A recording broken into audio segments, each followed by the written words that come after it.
ओम विघ्नेश्वराय नमः। संक्षिप्त नारद पुराण अध्याय 8। सगर का जन्म तथा शत्रु विजय, कपिल के क्रोध से सगर पुत्रों का विनाश तथा भगीरथ द्वारा लाई हुई गंगा जी के स्पर्श से उन सबका उद्धार। श्री सनक जी कहते हैं, मुनीश्वर, इस प्रकार राजा बाहु की वे दोनों रानियां और मुनि के आश्रम पर रहकर प्रतिदिन भक्ति भाव से उनकी सेवा शुश्रूषा करती रही।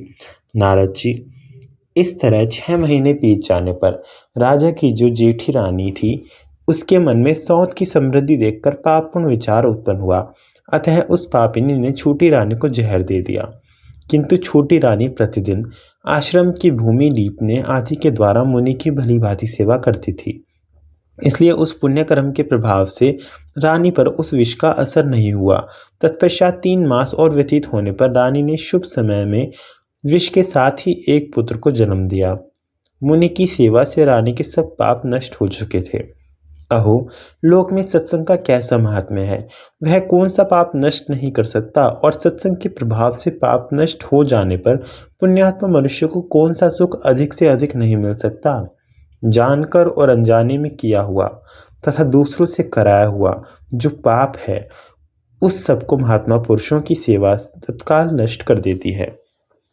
संसार में सत्संग के प्रभाव से जड़ भी पूज्य हो जाता है।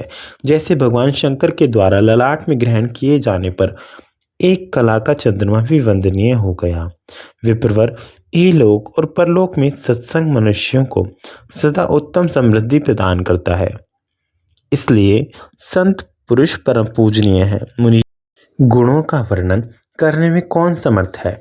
अहो, उनके प्रभाव से गर्भ में पड़ा हुआ विष 3 मास तक पचता रहा। यह कैसी अद्भुत बात है। तेजस्वी मुनि और ने गर विष के सहित उत्पन्न हुए पुत्र को देखकर उसका जातक्रम संस्कार किया और उस बालक का नाम सगर रखा। माता ने बालक सगर का बड़े प्रेम से पालन पोषण किया। मुनिवर और ने यथा समय उसके चूड़ाकर्म तथा यज्ञोपवीत संस्कार किए तथा राजा के लिए उपयोगी शास्त्रों का उसे अध्ययन कराया। मुनि सब मंत्रों के ज्ञाता थे।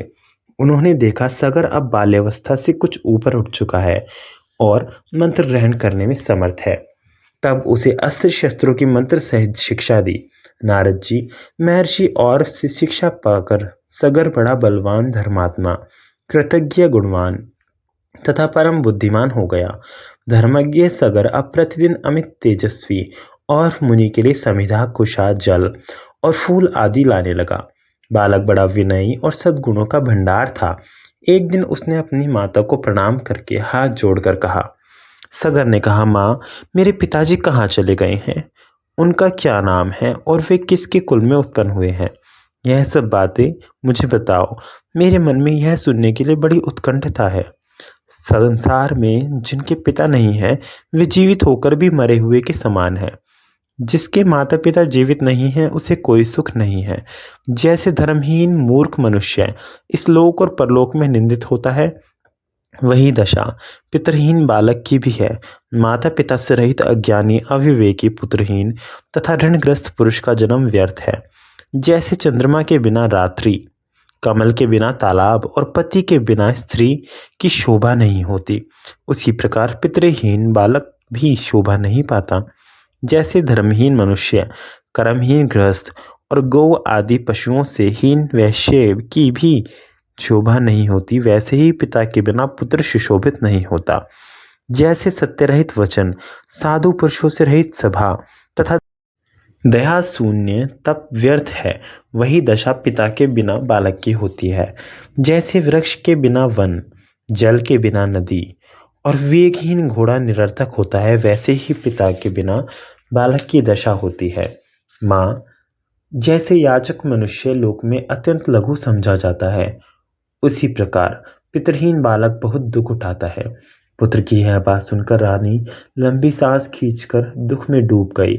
उसने सगर के पूछने पर उसे सब बातें ठीक ठीक बता दी।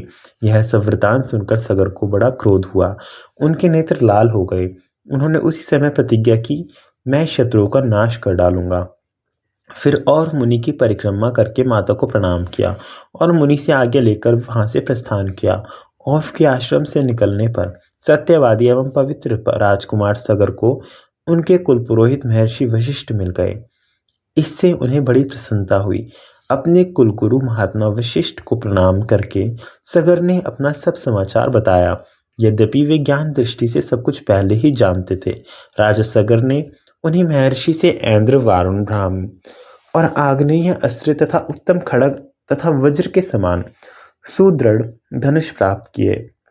तदंतर शुद्ध हृदय वाले सगर ने मुनि की आज्ञा ले उनके आशीर्वाद से समादृत हो उन्हें प्रणाम करके तत्काल वहां से यात्रा की। शूरवीर सगर ने एक ही धनुष से अपने विरोधियों को पुत्र, पौत्र और सेना सहित स्वर्गलोक पहुंचा दिया। उनके धनुष से छूटे हुए अग्नि सदृश बाणों से संतप्त होकर कितने ही शत्रु नष्ट हो गए और कितने ही भयभीत होकर भाग गए। शक, यवन तथा अन्य बहुत से राजा प्राण बचाने की इच्छा से तुरंत वशिष्ठ मुनि के शरण में गए। इस प्रकार भूमंडल पर विजय प्राप्त करके बाहुपुत्र सगर शीघ्र ही आचार्य वशिष्ठ के समीप आए। उन्हें अपने गुप्तचरों से यह बात मालूम हो गई थी कि हमारे शत्रु गुरु जी की शरण में गए हैं। बाहुपुत्र सगर को आया हुआ सुनकर महर्षि वशिष्ठ शरणागत राजाओं की रक्षा करने तथा अपने शिष्य सगर की प्रसन्नता के लिए क्षण भर विचार करने लगे। फिर उन्होंने कितने ही राजाओं के सिर मुंडवा दिए और कितने ही राजाओं की दाढ़ी मूछ मुंडवा दी। यह देखकर सगर हंस पड़े और अपने तपोनिधि गुरु से इस प्रकार बोले। सगर ने कहा, गुरुदेव, आप इन दुराचारियों की व्यर्थ रक्षा करते हैं। इन्होंने मेरे पिता के राज्य का अपहरण कर लिया था, अतः मैं सब प्रकार से इनका संहार कर डालूंगा। पाप आत्मा दुष्ट मनुष्य तब तक दुष्ट करते हैं जब तक कि उनकी शक्ति प्रबल होती है। इसलिए शत्रु यदि दास बनकर आए, वैश्याएं सौहार्द और सांप साधुता प्रकट करे तो कल्याण की इच्छा रखने वाले पुरुषों को उन पर विश्वास नहीं करना चाहिए। क्रूर मनुष्य पहले तो जीभ से बड़ी कठोर बातें बोलते हैं, किंतु जब निर्बल पड़ जाते हैं तो उसी जीभ से बड़ी करुणाजनक बातें कहने लगते हैं। जिसको अपने कल्याण की इच्छा हो वह नीति शास्त्र का ज्ञाता पुरुष दुष्टों के दंभपूर्ण साधु भाव और दास भाव पर कभी विश्वास ना करे। नम्रता दिखाते हुए दुर्जन, कपटी मित्र और दुष्ट स्वभाव वाली स्त्री पर विश्वास करने वाला पुरुष मृत्यु तुल्य खतरे में ही है। अतः गुरुदेव, आप इनकी प्राण रक्षा ना करें। ये रूप तो गौ का सा बनाकर आए हैं, परंतु इनका कर्म व्याघ्रों के समान है। इन सब दुष्टों का वध करके मैं आपकी कृपा से इस पृथ्वी का पालन करूंगा।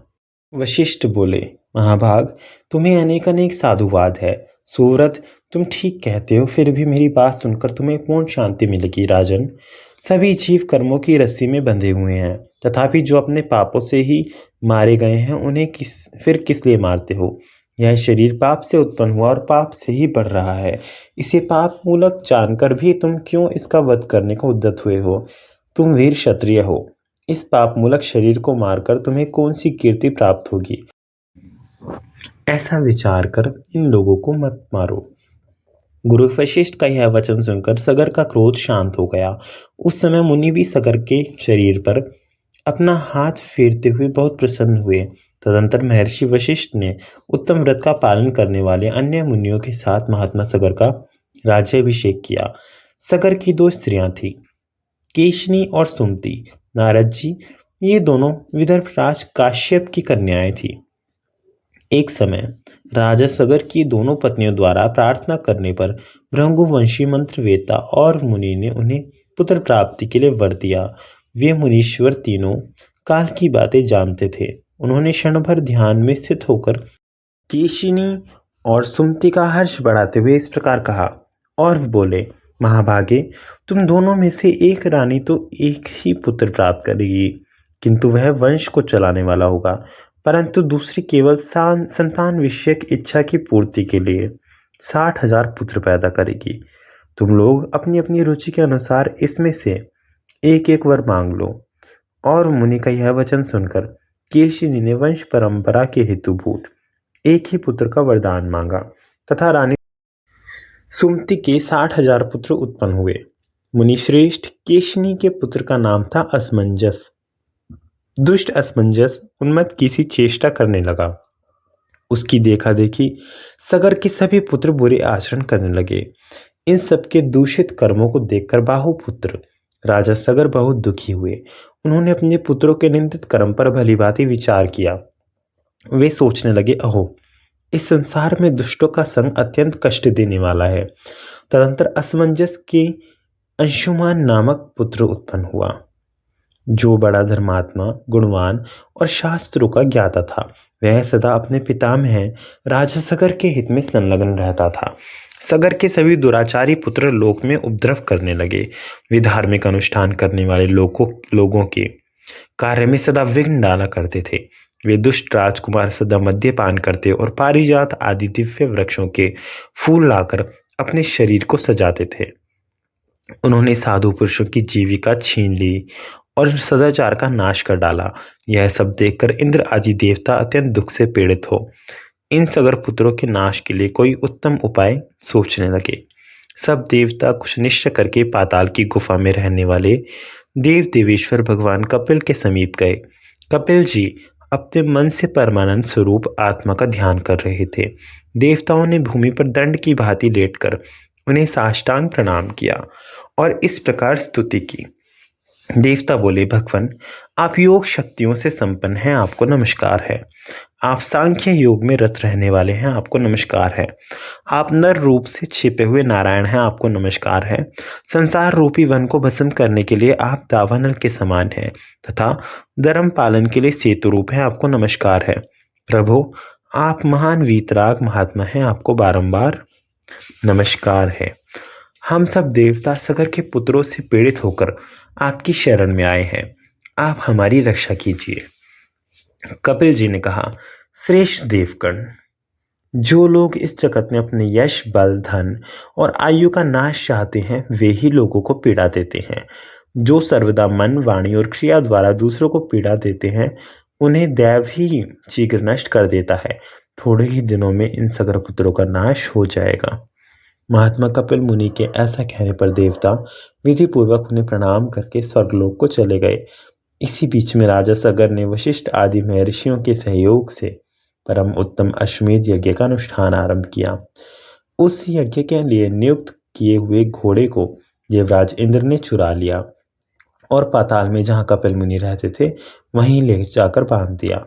इंद्र के द्वारा चुराए हुए उस अश्व को खोजने के लिए सगर के सभी पुत्र आश्चर्यचकित होकर भू आदि लोकों में घूमने लगे। जब ऊपर के लोकों में कहीं भी उन्हें वह अश्व दिखाई नहीं दिया, तब वे पाताल में जाने को उद्यत हुए। फिर तो सारी पृथ्वी को खोदना शुरू किया। एक एक ने अलग अलग एक एक योजन भूमि खोद डाली। खोदी हुई मिट्टी को उन्होंने समुद्र के तट पर बिखेर दिया और उसी द्वार से वे सभी सगर पुत्र पाताल लोक में जा पहुंचे। वे सब अविवेकी मत से उन्मत्त हो रहे थे। पाताल में सब और उन्होंने अश्व को ढूंढना आरंभ किया। खोजते खोजते वहां उन्हें करोड़ों सूर्यों के समान प्रभावशाली महात्मा कपिल का दर्शन हुआ। वे ध्यान में तन्मय थे। उनके पास ही वह घोड़ा भी दिखाई दिया। फिर तो वे सभी अत्यंत क्रोध में भर गए और मुनि को देखकर उन्हें मार डालने का विचार करके वेग पूर्वक दौड़ते हुए उन पर टूट पड़े। उस समय आपस में एक दूसरे से वे इस प्रकार कह रहे थे, इसे मार डालो, बांध लो, पकड़ो, जल्दी पकड़ो। देखो ना, घोड़ा चुराकर यहाँ साधु रूप में बगुले की भांति ध्यान लगाए बैठा है। अहो, संसार में ऐसे भी खल हैं जो बड़े बड़े आडंबर रचते हैं। इस तरह की बातें बोलते हुए वे मुनीश्वर कपिल का उपहास करने लगे। कपिल जी अपने समस्त इंद्रिय वर्ग और बुद्धि को आत्मा में स्थिर करके ध्यान में तत्पर थे, अतः उनकी इस करतूत का उन्हें कुछ भी पता नहीं चला। सगर पुत्रों की मृत्यु निकट थी, इसलिए उन लोगों की बुद्धि मारी गई थी। वे मुनि को लातों से मारने लगे। कुछ लोगों ने उनकी बाहें पकड़ ली, तब मुनि की समाधि भंग हो गई। उन्होंने विस्मित होकर लोक में उपद्रव करने वाले सगर पुत्रों को लक्ष्य करके गंभीर भाव से युक्त यह वचन कहा, जो ऐश्वर्य के मत से उन्मत्त है, जो भूख से पीड़ित है, जो कामी है तथा जो अहंकार से मूढ़ हो रहे हो, ऐसे मनुष्य को विवेक नहीं होता। यदि दुष्ट मनुष्य सज्जनों को सताते हैं तो इसमें आश्चर्य क्या है। नदी का वेग किनारों पर उगे हुए वृक्षों को भी गिरा देता है। जहाँ धन है, जवानी है तथा पराई स्त्री भी है, वहाँ सदा सब अंधे और मूर्ख बने रहते हैं। दुष्ट के पास लक्ष्मी हो तो वह लोक का विनाश करने वाली ही होती है। जैसे वायु अग्नि की ज्वालाओं को बढ़ाने में सहायक होती है और जैसे दूध सांप के विष को बढ़ाने में कारण होता है, उसी प्रकार दुष्ट की लक्ष्मी उसकी दुष्टता को बढ़ा देती है। अहो, धन के मद से अंधा हुआ मनुष्य देखते हुए भी नहीं देखता। यदि वह अपने हित को देखता है तभी वह वास्तव में देखता है। ऐसा कहकर कपिल जी ने कुपित हो अपने नेत्रों से आग प्रकट की।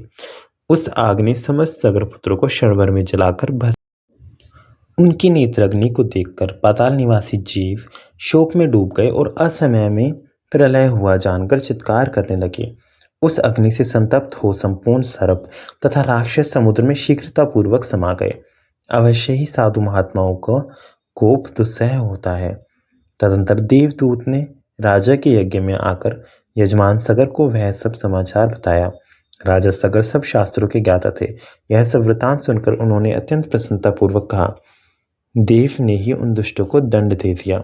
माता पिता भाई अथवा पुत्र जो भी पाप करता है वही शत्रु माना गया है। जो पाप में प्रवृत्त होकर सब लोगों के साथ विरोध करता है उसे महान शत्रु समझना चाहिए। यही शास्त्रों का निर्णय है। मुनीश्वर नारद जी, राजा सगर ने अपने पुत्रों का नाश होने पर भी शोक नहीं किया, क्योंकि दुराचारियों की मृत्यु साधु पुरुषों के लिए संतोष का कारण होती है। पुत्रहीन पुरुषों का यज्ञ में अधिकार नहीं है। धर्मशास्त्र की ऐसी आज्ञा होने के कारण महाराज सगर ने अपने पुत्र अंशुमान को ही दत्तक पुत्र के रूप में गोद ले लिया। सारग्राही राजा सगर ने बुद्धिमान और विद्वानों में श्रेष्ठ अंशुमान को अश्व ढूंढ लाने के कार्य में नियुक्त किया। अंशुमान ने उस गुफा के द्वार पर जाकर तेजोराशि मुनिवर कपिल को देखा और उन्हें साष्टांग प्रणाम किया। फिर दोनों हाथों को जोड़कर वह विनय पूर्वक उनके सामने खड़ा हो गया और शांत चित्त सनातन देवदेव कपिल से इस प्रकार बोला। अंशुमान ने कहा, ब्राह्मण, मेरे पिता के भाइयों ने यहाँ आकर जो दुष्टता की है उसे आप क्षमा करें, क्योंकि साधु पुरुष सदा दूसरों के उपकार में लगे रहते हैं और क्षमा ही उनका बल है। संत महात्मा दुष्ट जीवों पर भी दया करते हैं। चंद्रमा चांडाल के घर से अपनी चांदनी खींच नहीं लेते हैं। सज्जन पुरुष दूसरों से सताए जाने पर भी सबके लिए सुख कारक ही होता है। देवताओं द्वारा अपनी अमृतमयी कला के भक्षण किए जाने पर भी चंद्रमा उन्हें परम संतोष ही देता है। चंदन को काटा जाए या छेदा जाए वह अपनी सुगंध से सबको सुवासित करता रहता है। साधु पुरुषों का भी ऐसा ही स्वभाव है। पुरुषोत्तम, आपके गुणों को जानने वाले मुनीश्वरगण ऐसा मानते हैं कि आप क्षमा, तपस्या तथा धर्माचरण द्वारा समस्त लोगों को शिक्षा देने के लिए इस भूतल पर अवतीर्ण हुए हैं। ब्राह्मण, आपको नमस्कार है। मुनि, आप ब्रह्म स्वरूप हैं, आपको नमस्कार है। आप स्वभावतः ब्राह्मणों का हित करने वाले हैं और सदा ब्रह्म चिंतन में लगे रहते हैं, आपको नमस्कार है। अंशुमान की इस प्रकार स्तुति करने पर कपिल मुनि का मुख प्रसन्नता से खिल उठा। उस समय वे बोले, निष्पाप राजकुमार, मैं तुम पर प्रसन्न हूँ, वर मांगो। मुनि के ऐसा कहने पर अंशुमान ने प्रणाम करके कहा, भगवान, हमारे इन पितरों को ब्रह्मलोक में पहुंचा दें। तब कपिल मुनि अंशुमान पर अत्यंत प्रसन्न हो आदर पूर्वक बोले, राजकुमार, तुम्हारा पुत्र यहाँ गंगा जी को लाकर अपने पितरों को स्वर्गलोक पहुंचाएगा। वत्स, तुम्हारे पुत्र भगीरथ द्वारा लाई हुई पुण्य सलीला गंगा नदी इन सगर पुत्रों के पाप धोकर इन्हें परम पद की प्राप्ति करा देगी। बेटा, इस घोड़े को ले जाओ जिससे तुम्हारे पितामह का यज्ञ पूर्ण हो जाए। तब अंशुमान अपने पितामह के पास लौट गए और उन्हें अश्व सहित सब समाचार निवेदन किया। सगर ने उस पशु के द्वारा ब्राह्मणों के साथ वह यज्ञ पूर्ण किया और तपस्या द्वारा भगवान विष्णु की आराधना करके वे वैकुंठ धाम को चले गए। अंशुमान के दिलीप नामक पुत्र हुआ। दिलीप से भगीरथ का जन्म हुआ, जो दिव्य लोक से गंगा जी को इस भूतल पर लाए। उन्हें भगीरथ की तपस्या से संतुष्ट हो ब्रह्मा जी ने उन्हें गंगा जी दे दी। फिर भगीरथ गंगा जी को धारण कौन करेगा इस विषय में विचार करने लगे। तदंतर भगवान शिव की आराधना करके उनकी सहायता से वे देव नदी गंगा को पृथ्वी पर ले आए और उनके जल से स्पर्श कराकर पवित्र हुए पितरों को उन्होंने दिव्य स्वर्गलोक में पहुंचा दिया। ओम नमः शिवाय।